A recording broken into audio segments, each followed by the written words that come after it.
Assalamualaikum warahmatullahi wabarakatuh. Selamat siang semuanya. Kelompok kami siang ini akan melakukan pelatihan.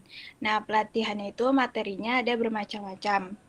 Yang pertama, yang akan dibawakan oleh Cynthia Melinda. Pada Cynthia dipersilahkan.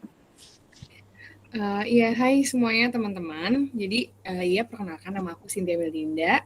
Aku dari Fakultas Psikologi Universitas Mercu Buana. Jadi pada hari ini yang tadi udah dikasih tahu sama Kak Nabila, aku hari ini akan melakukan pelatihan dengan materi manajemen stres pada mahasiswa. Jadi sebelum kita masuk ke materi, aku mau kita main game dulu karena sesuai dengan tema yang aku bawain materinya tentang yang berbau stres-stres. Jadi biar nggak stres kita main ice breaking dulu. Jadi di sini aku nggak ada instruksinya, nggak ada di layar, nggak ada di layar presentasi. Jadi aku bakal ngasih tahu sendiri gimana cara main ice breakingnya. Jadi cara mainnya itu gampang banget. Misalnya ini tentang tebak judul lagu ya. Kalian pasti yang yang pernah melewati masa kecil pasti tahu ini lagu-lagunya judulnya apa. Jadi pertama misalnya aku akan menyanyikan lagu dengan judul A tapi nyanyinya itu dengan nada judul B. Jadi kalian nebak judul lagu A itu apa. Misal contoh aku ingin lagunya itu naik-naik ke puncak gunung tapi menyanyikan dengan nada lagunya itu Peter Pan. Oke, langsung aja yang pertama.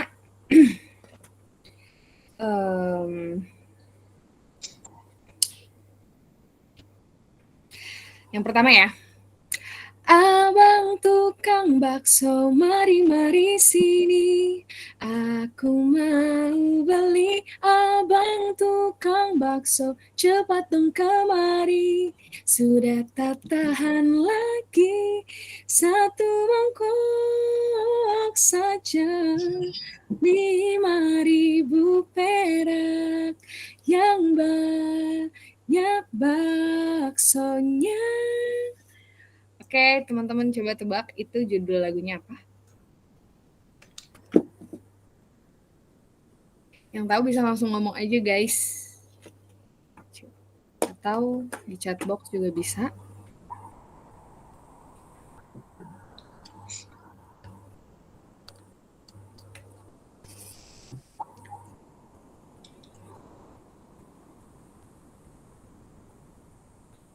Iya, ada yang tahu judulnya apa?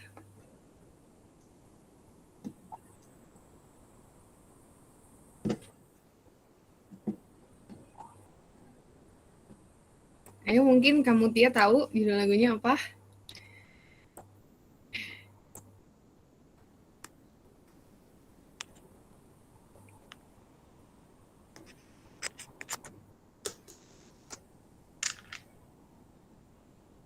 Masa nggak tahu? Iya, benar. Karena bilang, yeay, Bang tukang bakso. Oke, yang kedua. Yang kedua ya. Lagunya yang kedua. Ini pasti juga tahu, nih gampang banget.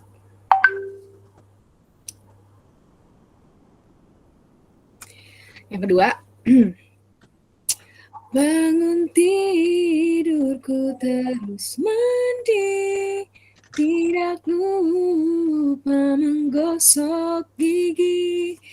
Habis mandiku tolong ibu membersihkan tempat tidurku. Oke, yang kedua. Itu yang kedua yang tadi. Dan bisa tebak apa?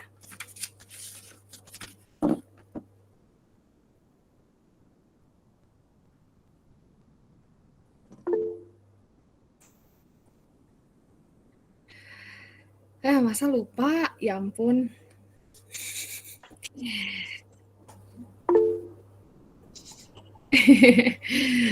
Ya udah aku kasih tahu sendiri ya. Tapi masa beneran gak ada yang tahu ini? Judulnya itu bangun tidur kok terus mandi. Oh my god, astaga. Ya udah ini yang terakhir ya. Yang terakhir.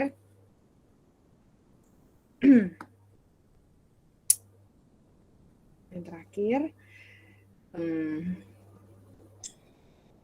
pelangi-pelangi, alangkah indahmu, merah, kuning, hijau, di langit yang biru, pelukismu agung, siapa gerangan, pelangi-pelangi ciptaan Tuhan. Oke, itu yang ketiga. Yang terakhir, ini pasti tahu loh.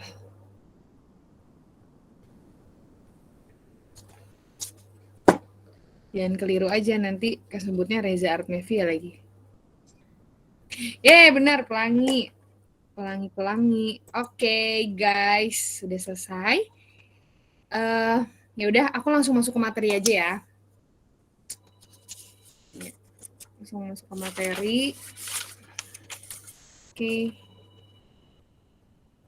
Next. Oke, jadi di sini aku bakal ngejelasin tentang definisi manajemen stres.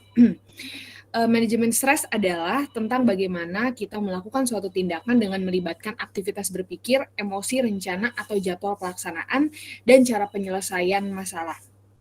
Manajemen stres diawali dengan mengidentifikasikan sumber-sumber stres yang terjadi dalam kehidupan. Next. Nah, di sini ada konsep dasar dari stres. Stres didefinisikan sebagai ketidakmampuan atau mengatasi ancaman yang dihadapi oleh mental, fisik, emosional, dan spiritual manusia yang pada suatu saat dapat mempengaruhi keadaan fisik manusia tersebut. Dan stres pada umumnya juga dianggap sebagai keadaan yang terjadi pada saat individu dipaksa untuk melakukan suatu adaptasi yang harus menguasai dan mengatasi situasi yang menimbulkan perubahan dari status normal baik yang berubah, memburuk maupun membaik. Next. Nah, di sini apakah stres itu ada yang baik atau ada juga yang buruk? Iya, jawabannya ada yang baik atau ada yang buruk. Nah, kalian bisa lihat di situ di layar kalian semuanya.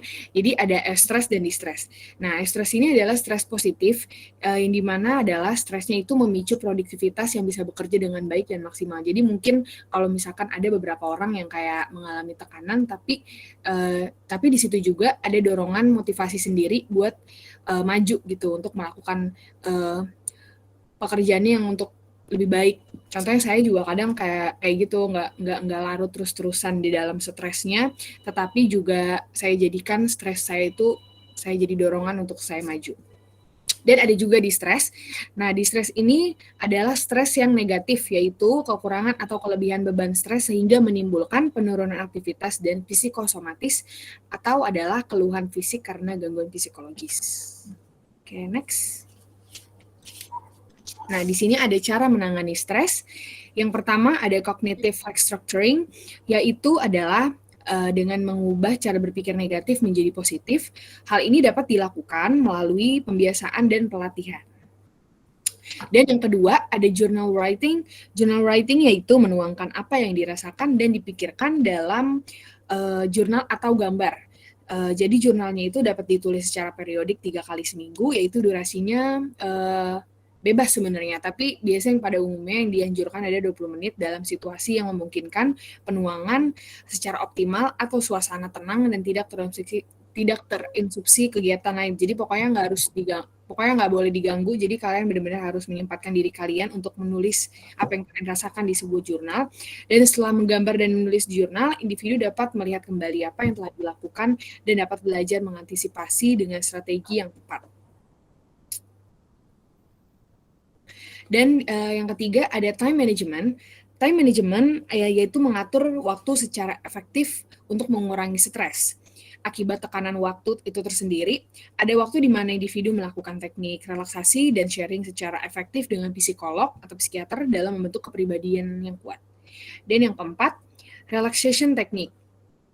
Relaxation technique yaitu mengembalikan kondisi tubuh pada homeostatis, yaitu kondisi tenang sebelum ada stresor, atau ada beberapa teknik relaksasi antara lain yaitu yoga, meditasi, bernapas, deep magnetic gitu. Oke, next. Dan di sini juga ada stres pada mahasiswa baru. Stres pada mahasiswa baru itu dapat dikelompokkan menjadi 3 kategori, yaitu akademis, sosial, dan personal. Yang pertama ada akademis. Stresor akademis yaitu meliputi perubahan mendadak pada situasi belajar, metode mengajar, serta suasana kampus yang jauh berbeda dengan sebelumnya, yaitu di sekolah atau di kampus. Pada lingkungan kampus, mahasiswa biasanya dituntut untuk lebih aktif belajar mandiri, berpikir komprehensif, dan sebagainya, yang bukan merupakan suatu hal yang mudah untuk dilakukan oleh seluruh mahasiswa baru. Dan yang kedua ada sosial. Pemberian status mahasiswa pada seseorang secara otomatis diikuti oleh pemberian label sosial serta harapan masyarakat dan keluarga terhadap mahasiswa baru. Dan di sini ada personal. Personal, sebagai individu, mahasiswa memiliki konsep harapan, tujuan, dan memiliki nilai-nilai pribadi yang dipegang dan ingin diterapkan selama dia menjalani masa studi.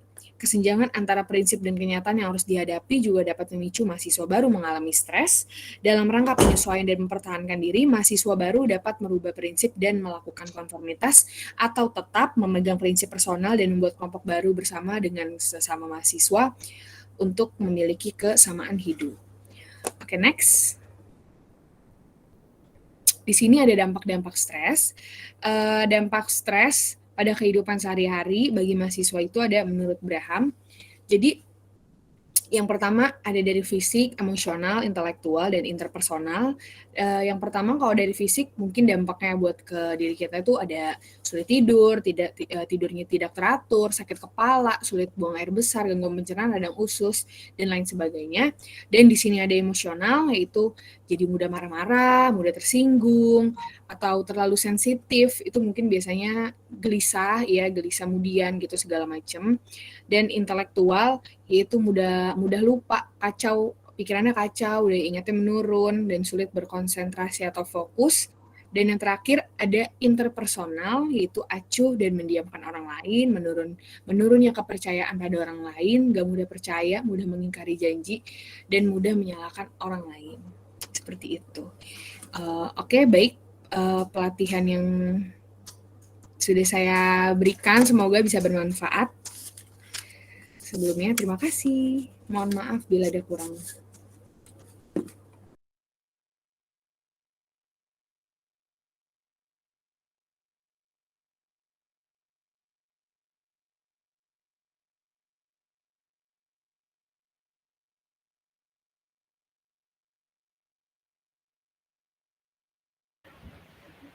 Oke, selamat siang semuanya.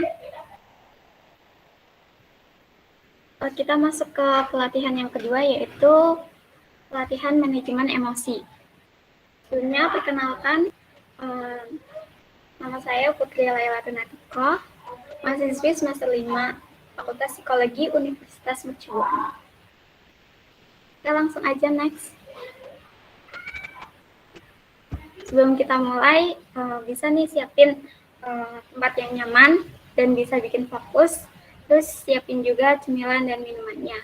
Nah, alat tulisnya juga. Oke, next.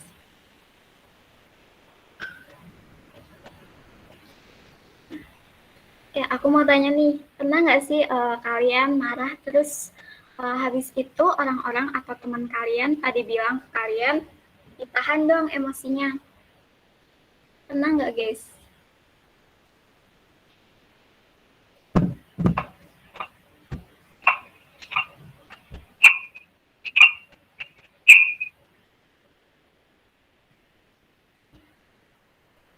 Oke, ada yang jawab nih, pernah. Oke, siapa lagi? Atau pernah ngeliat gitu, ada yang marah-marah terus ada yang nahan?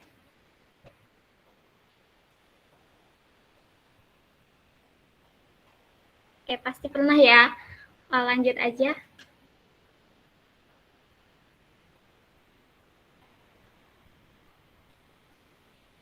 Sebelumnya tadi itu aku mau tanya lagi nih, emosi sama marah itu beda atau sama?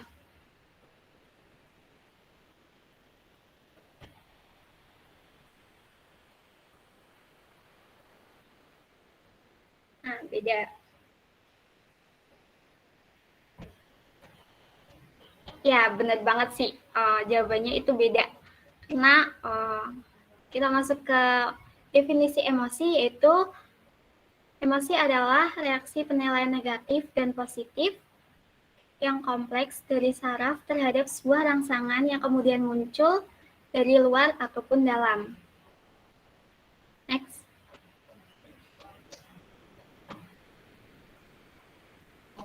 Nah, pendapat lain juga mengatakan dalam bukunya Don Hockenbury dan Sandra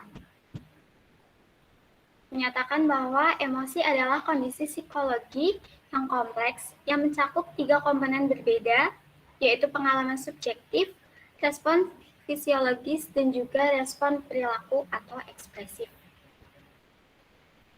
Next.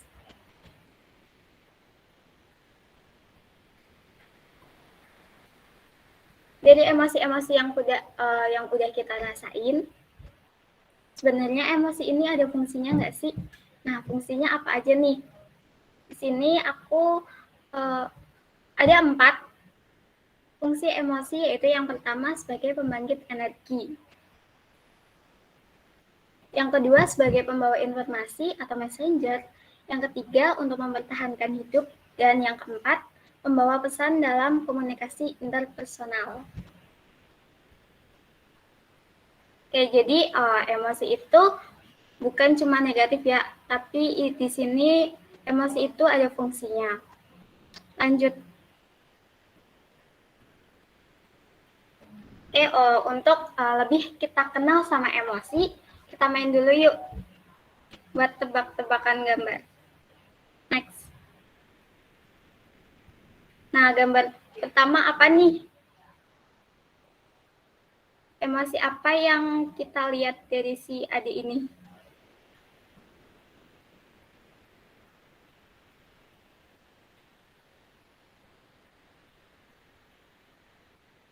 Oke, jijik ya. Lanjut. Nah, gambar kedua apa nih?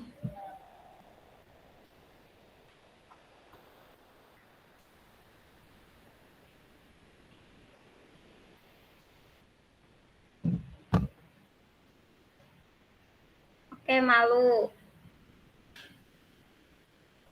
Lagi-lagi.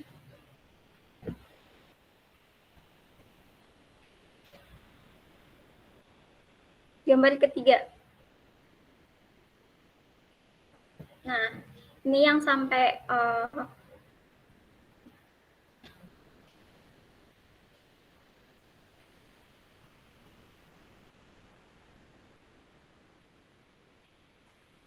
ayo, ada yang tahu nggak nih gambar ketiga dia lagi kenapa?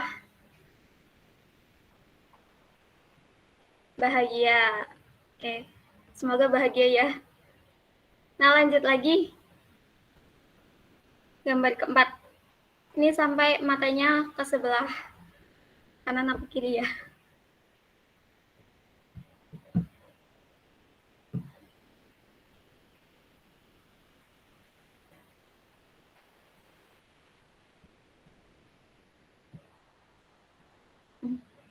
Cetek. Oke, lagi julid. Nah, lanjut lagi. Nah, ini ketahuan banget ada airnya. Dia lagi kenapa?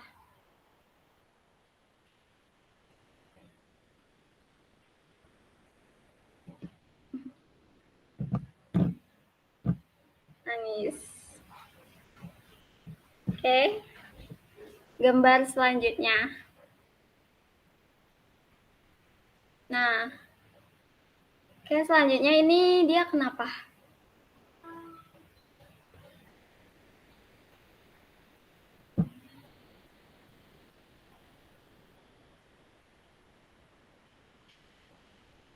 Oke, marah. Oke, gambar terakhir. Nah, ini sampai kebuka mulutnya.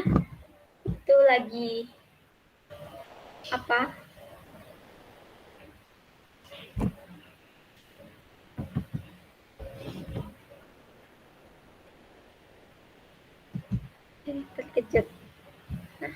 kayak udah kenal semuanya ya, udah kenal sama emosi-emosi yang udah ditampilin sekian banyaknya ini.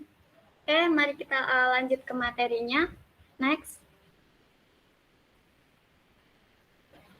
Nah, setelah kita udah tahu nih macam-macam emosi tadi dari gambar-gambar, ini ada perbedaan emosi dengan mood dan feeling. Yang kita tahu tadi kan emosi adalah reaksi negatif atau positif yang kompleks, yang dimana emosi ini nggak bisa tahan lama. Nah, sedangkan kalau feeling atau rasa adalah saat kita merasakan secara sadar suatu emosi, maka akan menjadi feeling. Nah, sedangkan kalau mood adalah suatu bentuk emosi pada sesuatu hal spesifik dan berlangsung lebih lama atau tidak sesaat. Jadi mood itu adalah salah satu bentuk emosi, tapi lebih lama daripada emosi itu sendiri. Next.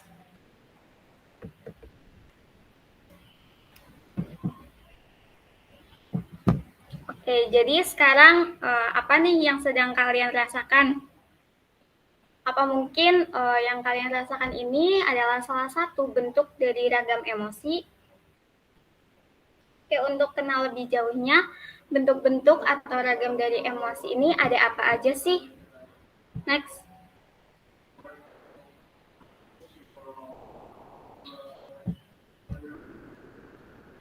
Menurut Paul Ekman, mengidentifikasi ada 6 emosi dasar yang menurutnya dialami secara universal di semua budaya manusia. Jadi ada 6 emosi, yaitu ada bahagia, sedih, takut, jijik, terkejut, atau amarah. Ini emosi yang sering kita alami. Lanjut.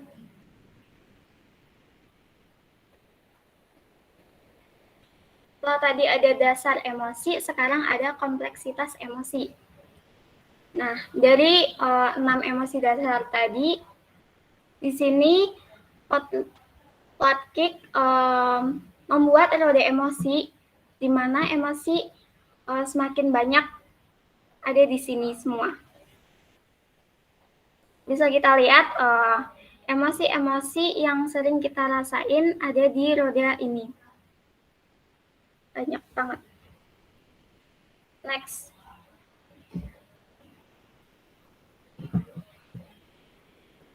Nah, kemudian ada ekspresi emosi dalam perilaku. Jadi emosi yang nanti atau kita rasakan ini akan berdampak pada perilaku yang akan kita tunjukkan kepada orang lain. Yaitu yang pertama dengan menyalahkan orang lain. Atau juga bisa menyalahkan diri sendiri. Kemudian ada perilaku bullying, tawuran, impulsive buying, atau bisa juga emosi bisa membuat kita menjadi seorang penolong orang lain. Next. Nah, sekarang kita mau latihan mengekspresikan emosi. Nah, di sini aku udah buat 2 skenario. Yaitu yang pertama, seandainya mendapatkan nilai C dalam ujian. Atau seandainya bertengkar dengan teman karena dia mengatakan lelucon yang menurutmu terlalu kasar dan sensitif. Ini bisa ditulis di chat langsung. Gimana sih ketika kalian mendapati situasi semacam ini dengan 3 poin di atas ini, yaitu perasaan, emosi terhadap situasi itu, kemudian perilaku apa yang akan dilakukan, dan outcome yang akan ditunjukkan. Oke, bisa ditulis di chat langsung. Atau bisa on mic.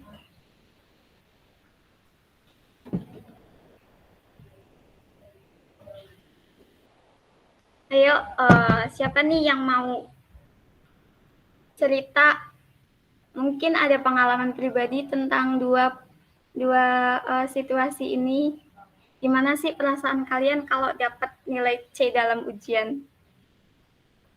Atau lagi bertengkar dengan temannya? Oke, ada nih. Nabila jawab yang nomor 1 ya. Oke, seandainya dapat nilai C dalam ujian. Nah, oke, perasaannya sedih, kecewa ya. Terus perilaku yang akan ditunjukkan apa? Dan outcome yang akan berdampak dari perilaku yang ditunjukkan, dampaknya buat diri sendiri dan orang lain itu seperti apa? Oke, udah bisa ya buat ngerasain emosi, nggak apa-apa. Next.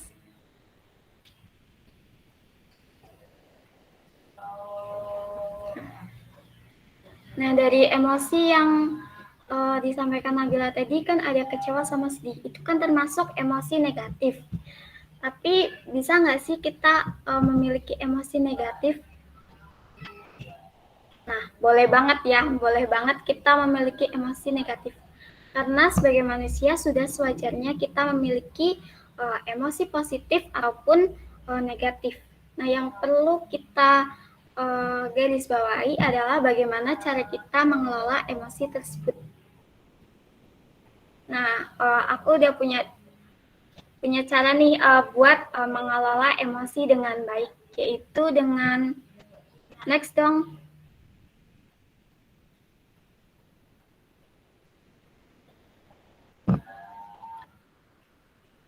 Oke, di sini ada 4 huruf dan 1 kata. 4 huruf, 1 kata, yaitu PATH, pet.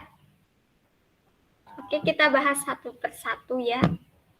Gimana cara kita buat mengelola emosi dengan baik, supaya kita nggak merugikan diri sendiri maupun orang lain. Next. Oke.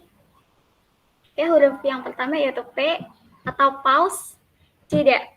Jadi kita saat emosi, kita harus bisa beri waktu kepada diri sendiri dan orang yang terlibat. Nah, kalau diri sendiri ini kita bisa lakuin dengan menghitung 1-100, kemudian tarik dan buang nafas 10 kali, atau bisa juga dengan mengeja alfabet A sampai Z. Oke, lanjut. Kemudian ada acknowledge your feeling, yaitu mengakui apa yang kamu rasakan. Dengan kita mengakui, mendengarkan emosi yang sedang kita rasakan, pasti intensitas dari emosi yang kita sedang rasakan kan bisa berkurang dengan sendirinya. Next. Langkah yang ketiga yaitu dengan think atau berpikir, yaitu dengan melihat kembali situasi yang sedang kamu hadapi. Kemudian buat list solusi dari situasimu. Kemudian ingat kembali apa kekuatanmu. Setelah kita udah buat solusi, list solusi apa yang akan kita nanti lakuin, kita bisa langsung bicarakan dengan orang yang terlibat agar masalahnya cepat selesai. Kemudian lakukan hal-hal yang bisa membuatmu lebih nyaman. Langkah terakhir yaitu help, meminta bantuan. Sebelum kita meminta bantuan ke profesional, ada baiknya kita menolong diri sendiri, yaitu dengan di kotak yang sebelah kiri, yaitu kita bisa menonton video yang lucu, kemudian melakukan hobi yang disenangi, dan makan camilan yang sehat. Nah, buat daftar terima kasih. Di sini semacam journaling, atau bisa juga dengan terima kasih kepada diri sendiri.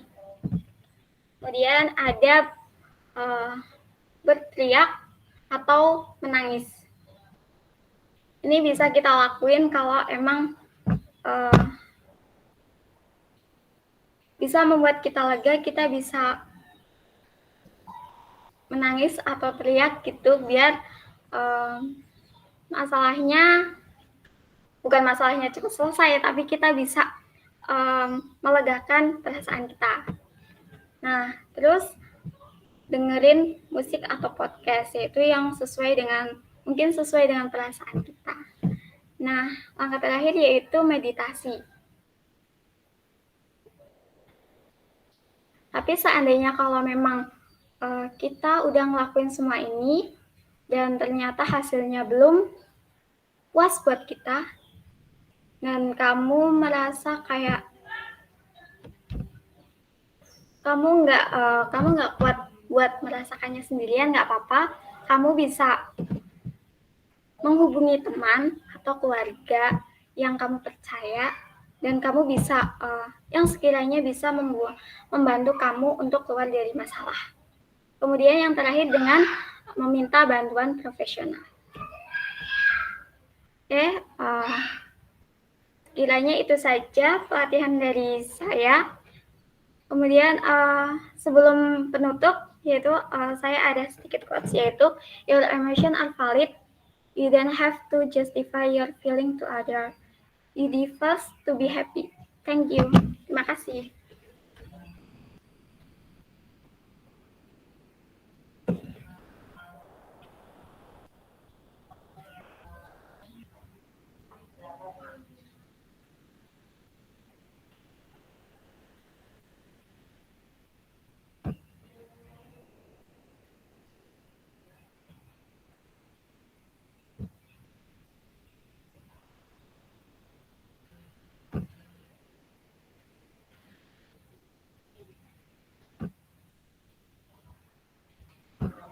Nah, selanjutnya ada pelatihan manajemen waktu.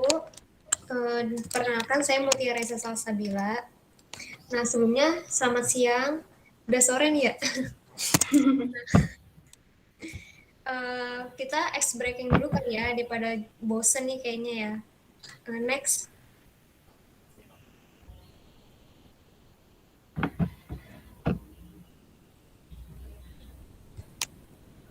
Next. Nah, kita mau main tebak logo nih yang benar nih. Next.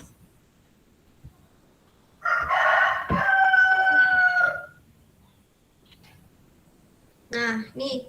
Ada yang tahu nggak nih logo Samsung yang benar nih yang mana?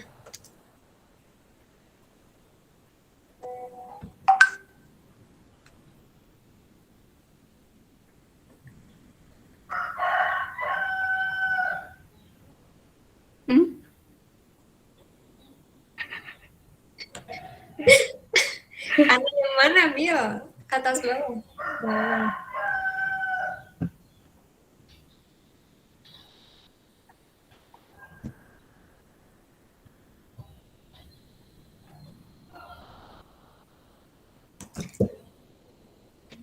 Nah, coba kita next ya.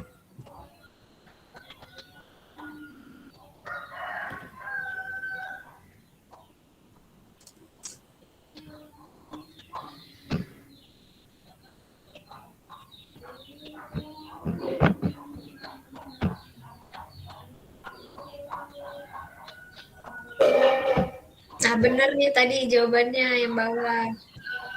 Next. Nah, nih Coca-Cola. Nih, siapa nih yang suka minum Coca-Cola? Tahu nggak lambangnya yang mana nih logonya?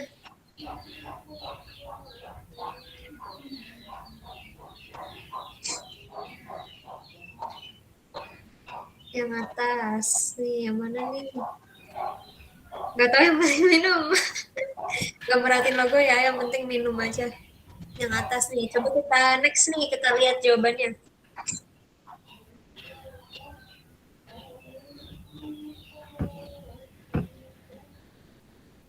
Nah, benar banget nih yang atas nih. Coba kita next lagi nih, Burger King nih. Nih, siapa nih yang biasa makan Burger King? Apa logonya nggak nih? Logonya yang mana kira-kira? Ada yang tahu nggak? Yang kiri. Nah.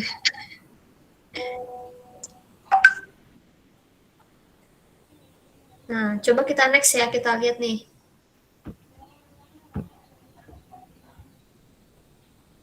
Salah, yang kanan ternyata ya, yang benar ya, bukan yang kiri. Coba kita next lagi nih.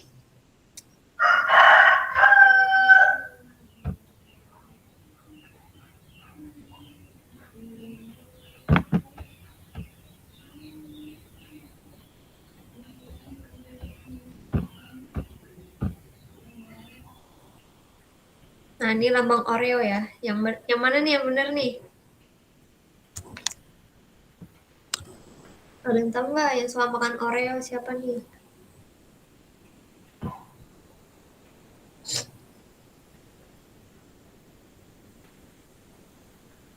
Yang kiri emang paling apal Belbet. Coba kita next ya. Yang benar yang mana coba?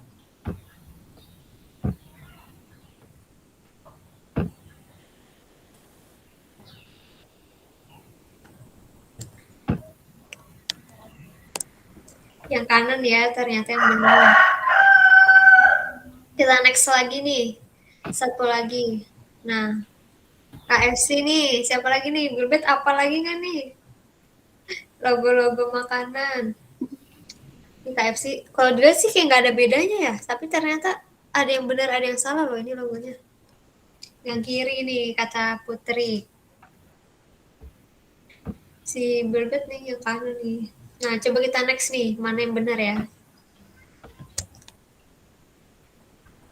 Nah, yang benar yang kiri ternyata.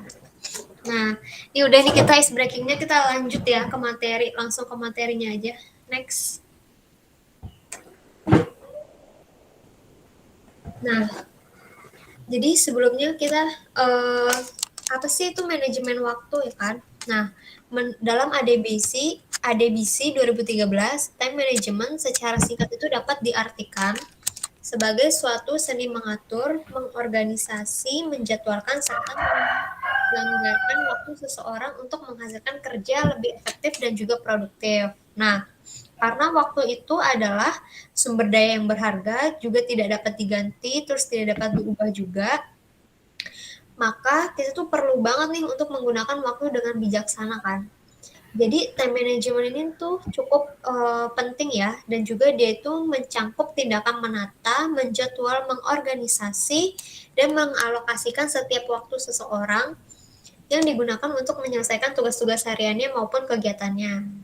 Nah, next.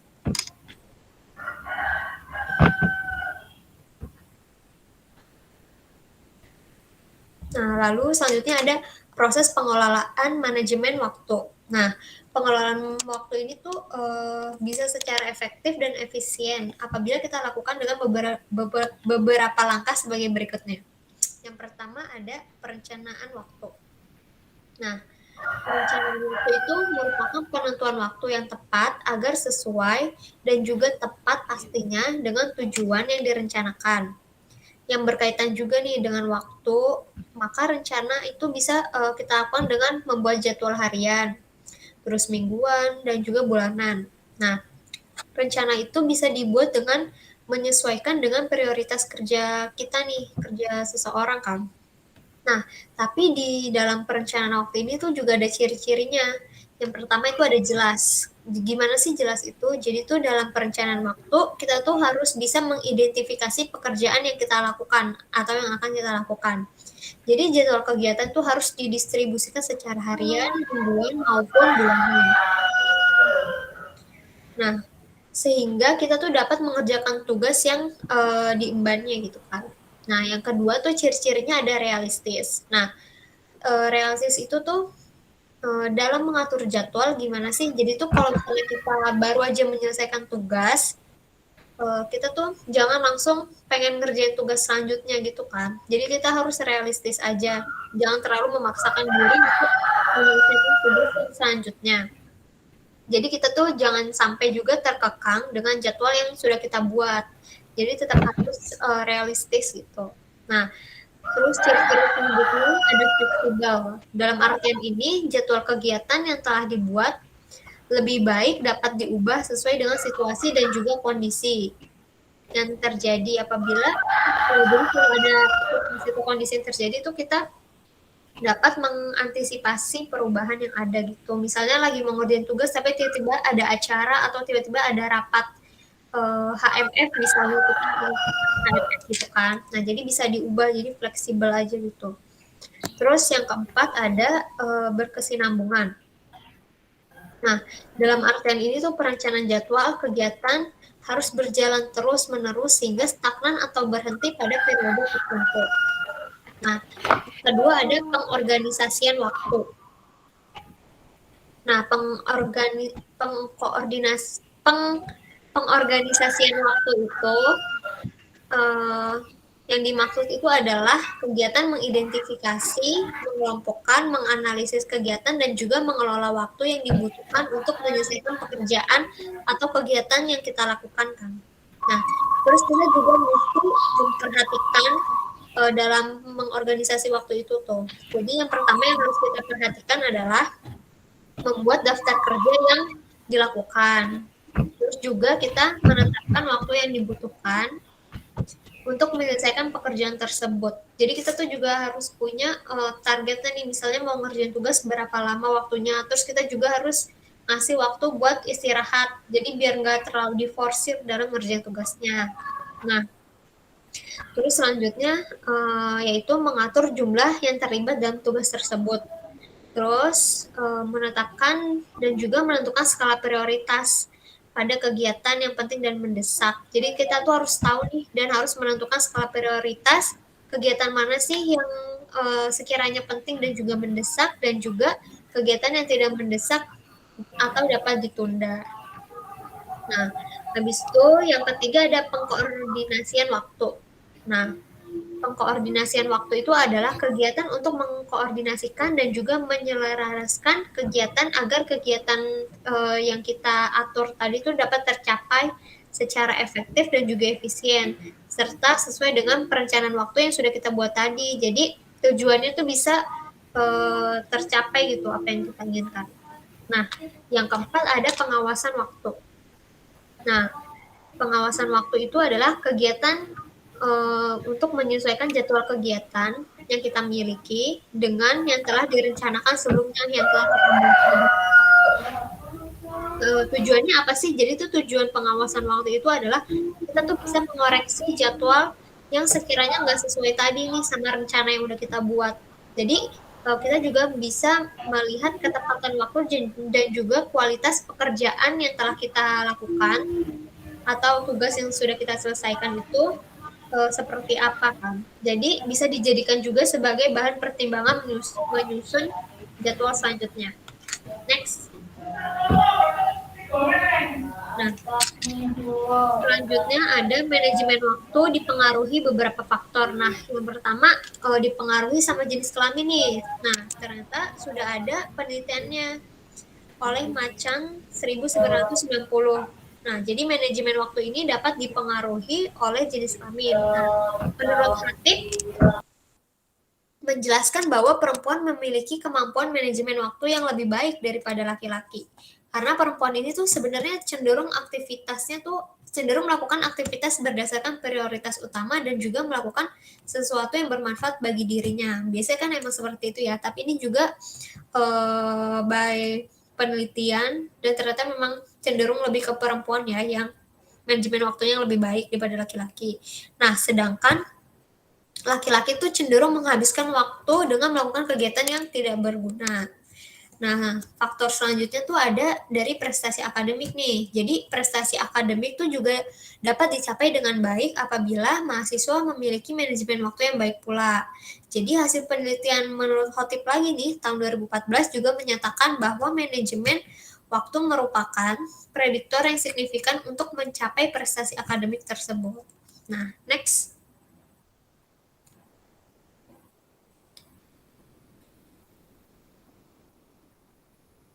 Nah, selanjutnya ada manfaat, fungsi, dan juga tujuan manajemen waktu bagi kehidupan sehari-hari. Yang pertama, manfaat yang dapat kita rasakan nih apabila kita memanage waktu dengan baik tuh, yang pertama pasti kerasa banget deh tugas tertata dengan rapi. Nah, kenapa begitu? Karena kalau kita mengelola waktu dengan baik, akan membuat tugas kita tuh tertata kan dengan rapi. Karena kita tuh melakukannya kayak step by step gitu, langkah demi langkah, tanpa ada yang tergesa-gesa. Kenapa kita nggak tergesa-gesa? Karena kita sudah membuat tadi jadwalnya itu, daftar-daftarnya kan, sudah ada manajemen waktunya. Nah, sehingga kita tuh dapat menghasilkan sesuatu yang lebih baik gitu kan, lebih sempurna. Terus yang kedua ada mempercepat segala urusan.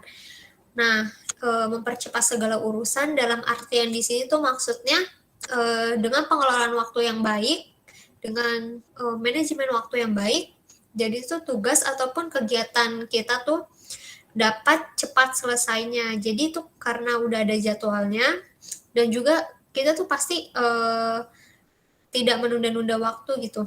Lebih sedikit lah ininya peluangnya kalau misalnya udah ada manajemen waktunya kita pasti tidak menunda-nunda waktu gitu kan. Terus jadi tuh kita bisa mengerjakannya tuh lebih cepat gitu kan. Jadi waktunya tuh udah yang telah ditetapkan di manajemen waktu yang tadi. Terus yang ketiga ada melatih disiplin. Yaitu karena dari aturan waktu yang sudah kita buat tadi menjadikan hal itu sebagai patokan kita nih untuk tidak menunda pekerjaan tadi. Jadi nyambung lagi ke yang ke nomor 2. Jadi itu dapat selesainya dengan cepat kan tugasnya. Karena jadinya disiplin juga kitanya karena tidak menunda pekerjaan tadi. Lalu hal tersebut juga akan melatih kita menjadi orang yang lebih disiplin kan pastinya. Terus selanjutnya ada bertanggung jawab. Nah, manfaat juga dari manajemen waktu itu dapat membuat kita sebagai pribadi yang bertanggung jawab. Karena kita tuh dapat mengerjakan tugasnya tuh dengan sungguh-sungguh dan juga dengan tepat waktu karena kita ada manajemen waktu yang tadi. Nah, next.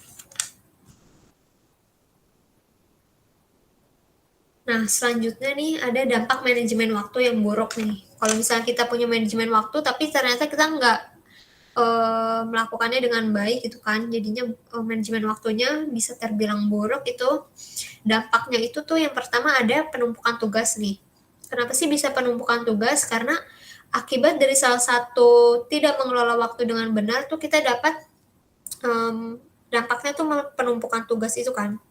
Jadi misalnya kalau misalnya waktunya sudah dekat nih baru kita kerjain kayak mepet-mepet deadline gitu baru kita ngerjain tugas. Nah, biasanya kan suka pada gitu kan. Nah, jadi tuh tugas itu tidak bisa dikerjakan dengan efektif. Nah, yang kedua hasilnya tidak memuaskan karena kalau misalnya kita mengelola waktu yang tidak benar atau pengelolaan waktu yang tidak benar itu akan menghasilkan sesuatu yang tidak memuaskan. Jadi karena tidak menempatkan tugas juga dalam posisinya yang tepat.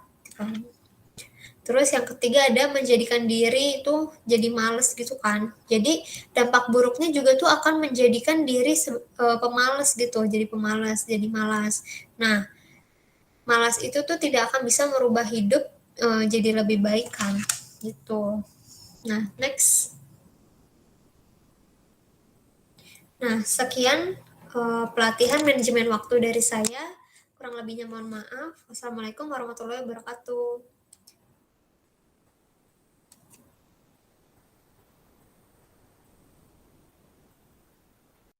Tunggu ya guys, selanjutnya Bill Bet.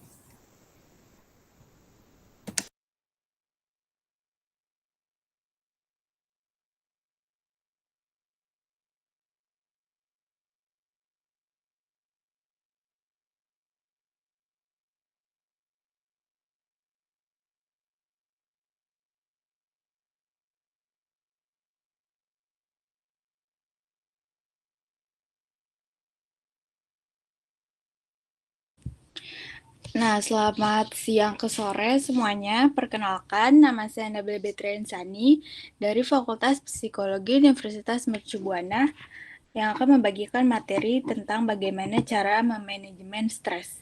Nah, sebelum memulai materi, kita akan melakukan ice breaking terlebih dahulu. Next.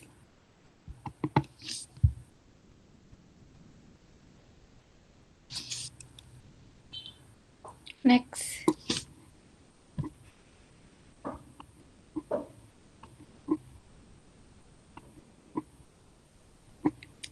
Nah, jadi di sini kita tebak gambar dari potongan gambar ini siapa kira-kira? Ada yang tahu gak? Penyanyi.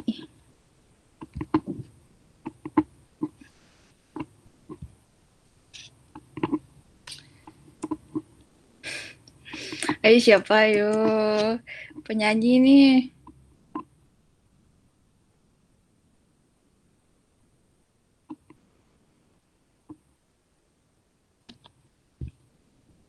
lagunya tapi nggak tahu orangnya. Lupa, Kak. Oke, next. Siapa ya? Bunga Citra Lestari. Nah, soal yang selanjutnya. Ini penyanyi juga. Ada Lesung Pipi.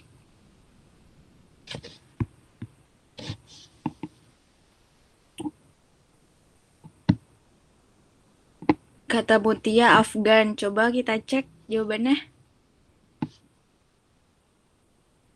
Iya, benar. Afgan. Next. Dia aktor Hollywood.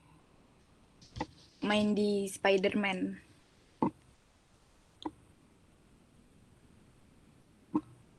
Siapa ayo? Tom Holland. Coba jawabannya. Iya, benar, Tom Holland. Next. Ini dia dari girl band Korea. Siapa ayo? Baru ngeluarin lagu. Iya, Lalisa. Lalisa. Coba soal yang lain. Selanjutnya. Dia aktris terus juga penyanyi. Lagu-lagunya terkenal banget, hits banget. Siapa ayo, ada yang tahu gak? Nabil. Gak tahu, Kak. Next, jawabannya Olivia. Next. Ya, udah selesai nih. Berarti kita lanjut ke materi.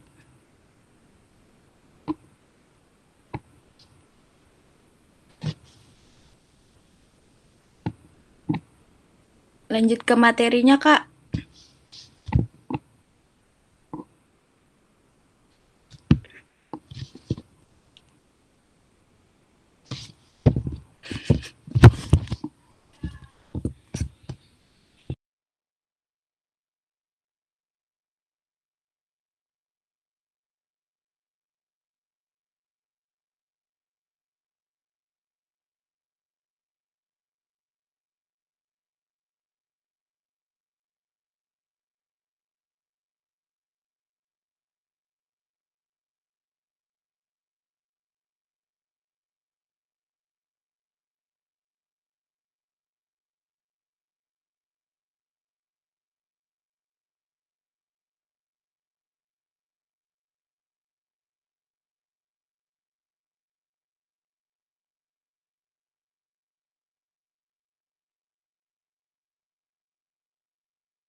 Nah, sekarang kita mulai ya ke materinya, yaitu manajemen stres.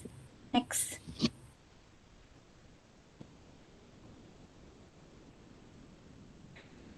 Apa itu stres?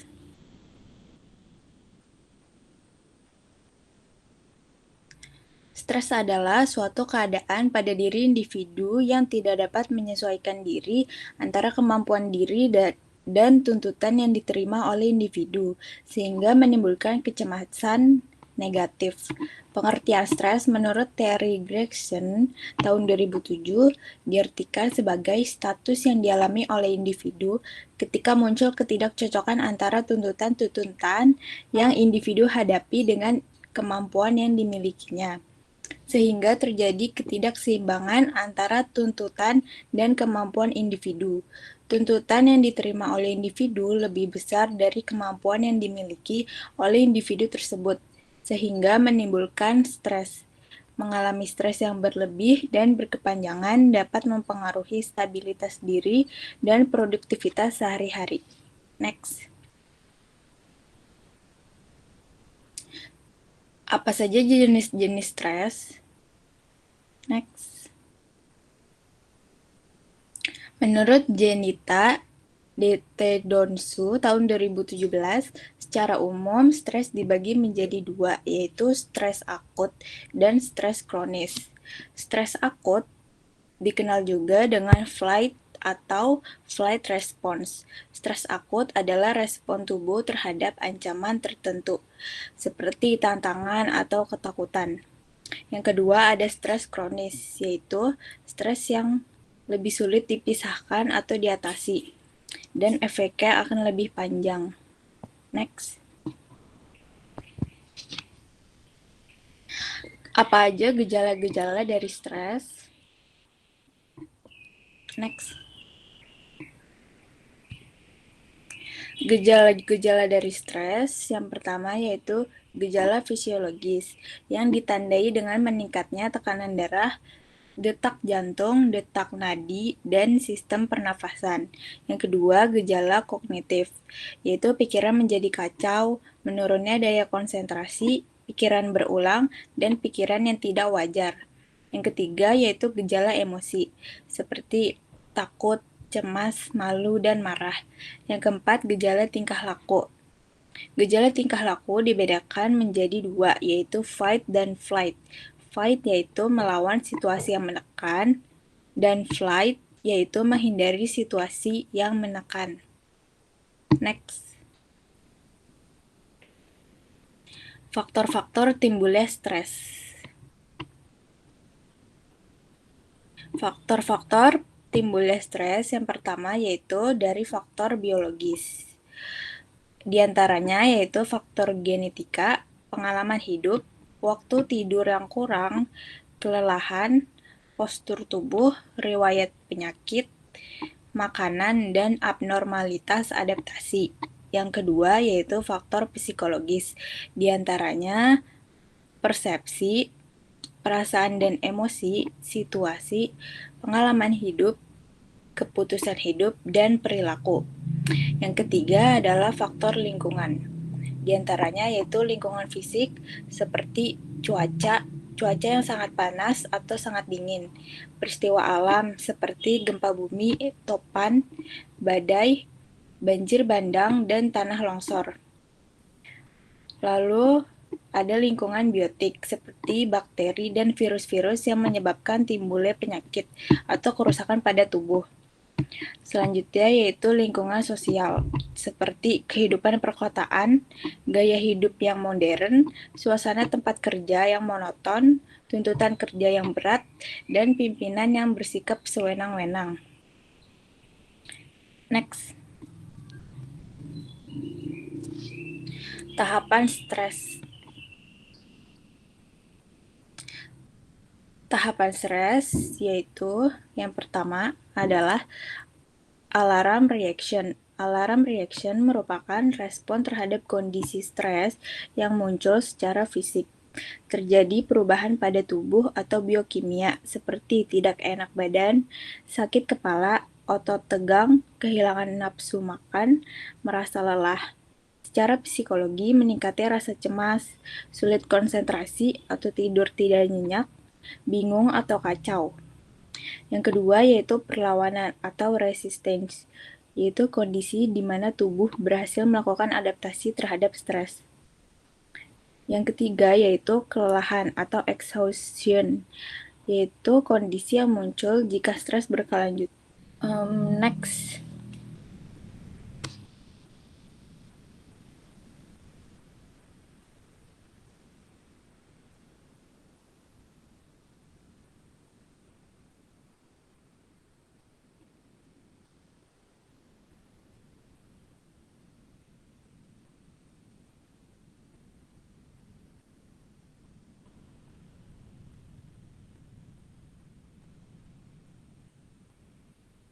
Selanjutnya yaitu dampak stres.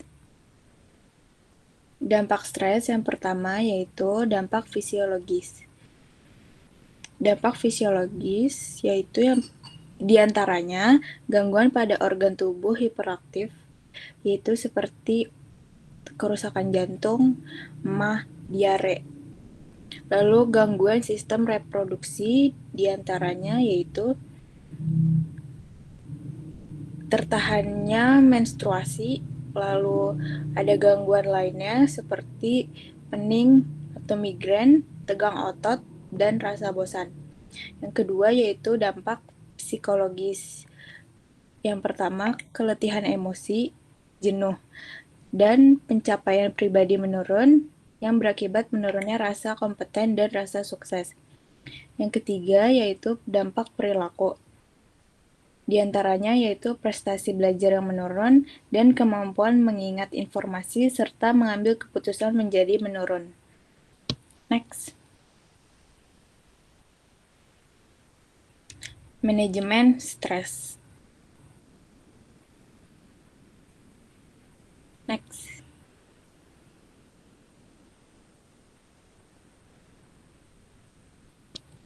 Pengertian manajemen stres adalah suatu program untuk melakukan pengontrolan atau pengaturan stres yang bertujuan untuk mengenal penyebab stres dan mengetahui teknik mengelola stres, sehingga kedepannya akan lebih baik dalam menguasai stres dalam kehidupan. Fungsi manajemen stres yang pertama yaitu mengatur diri, berpikir rasional, menenangkan diri, membantu mencari jalan keluar, meningkatkan produktivitas, dan sebagai pematangan diri. Next.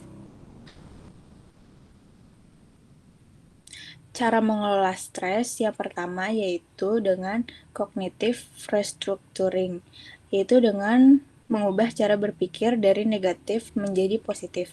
Yang kedua ada journal writing, yaitu meluapkan apa yang dirasakan dan dipikirkan di dalam jurnal atau gambar. Yang ketiga ada time management, adalah mengatur waktu secara efektif untuk mengurangi stres akibat tekanan waktu. Dan yang terakhir, yang keempat, relaxation teknik, dengan beberapa teknik yaitu seperti yoga, meditasi, dan bernapas diafragmatik. Next.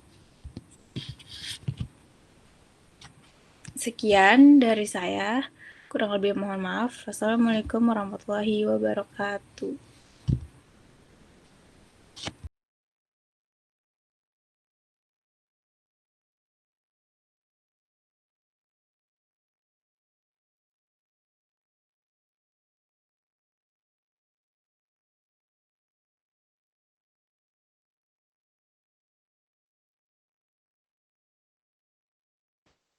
Oke, kita udah 1 jam ya, 1 jam lebih pelatihan ini.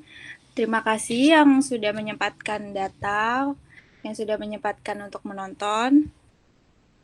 Terima kasih Mia dan yang lainnya.